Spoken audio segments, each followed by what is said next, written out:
So, for example, if an AI is studying a biology textbook, it needs to understand that the word mitochondria Yeah. refers to a specific structure within a cell. Right. It's all about making those connections between language and the real world. So how do the LLMs do on this one? Again, they faltered.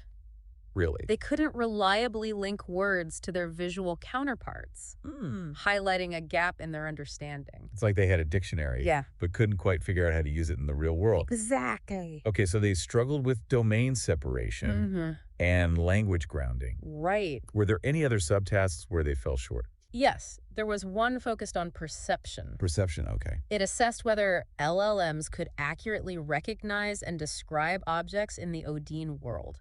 Like their shape, color, and orientation. Exactly. So it's as if we were giving them an eye exam. Haha, Right, to see how well they could perceive the world. And did they pass the eye exam? Well, that's what I want to know. Unfortunately, no. Oh, They struggled to consistently identify and distinguish between the different objects and their attributes. It suggests that their perceptual abilities are still quite limited. so it's like they could see the pieces, Yeah, but couldn't quite put the puzzle together. that's a great analogy. And finally, there was a subtask focusing on reasoning, Okay, break it down. tasting whether the LLMs could draw logical conclusions about the relationships Okay. between objects in the Odin world. So this is getting to the heart of scientific thinking, making inferences, All right. connecting the dots, seeing the patterns. How do they do? Sadly, the LLMs perform no better than random chance on this subtask. Wow.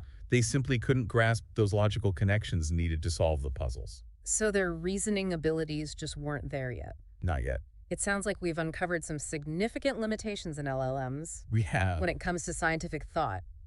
Yes, it seems that while LLMs are incredibly powerful tools They are? for language processing, Yeah.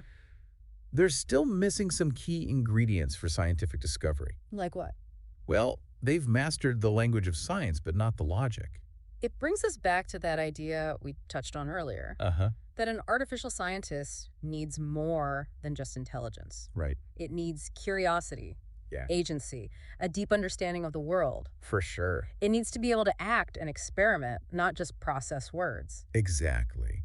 And as we wrap up this deep dive, I Yeah. think it's crucial to remember that this is just the beginning Okay. of the journey toward an artificial scientist. I like These that. challenges and limitations, Yeah. they aren't roadblocks, No. but rather signposts. Pointing us towards new directions for research and innovation. It's almost like this thesis is a call to action for the AI community.